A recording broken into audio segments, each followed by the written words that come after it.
Hi everyone! Welcome to Life with Jen. A Day in My Life Throwback Edition. Pumunta kami ng Itogon for a short vacay. Yung tipong makalayo lang sa usual na routine, kahit saglit lang para makapag-unwind at makahinga. Pagdating namin, nag-prepare na nga kami ng lulutuin. Ay kot pinikpikan daytan tiruan tayo.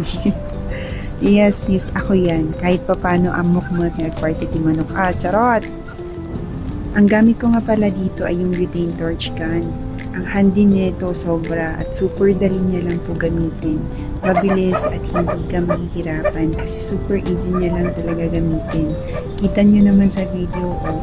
Tapos bongga, ang ganda ng pagkakasunod niya.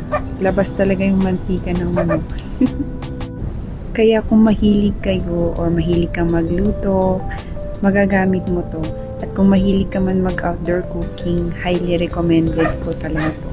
Kaya sa mga may gusto nito, ilalagay ko po ito, yung link niya sa comment section or sa yellow basket kung saan po ito mabibili.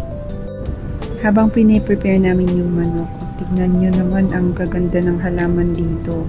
Ang lalaki ng leaves talaga. Tignan nyo yung monstera, ito prayer plant.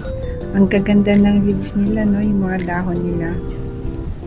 Ayan, at eto na, malapit na tayong matapos dito. O, diba? Kita mo, namanti kasi ka. Hindi ko na nga na-videohan to nung naluto na. Pero ito ang hindi ko nakalimutan. Ang i-video ang pagpitas ng sili. Sobrang bagay ito sa pinigpikan, mga madam. Pauwi na nga kami dito at may nakita akong bayabas sa gilid. Syempre, burasan tayo, o diba? Kainin na natin sa sasakyan. Yan, habang kinakain ko, nagbibideo pa nga ang inyong lingkod. Ang ganda ng view, habang pauwi kami, talaga hindi ako nagsasawa. Hindi ako nagsasawa sa ganitong view. Ayan, may mga baka pa, ang tataba nila. So, ayun lang. Thanks for being here and maraming salamat po sa panonood. Till next time, yaman!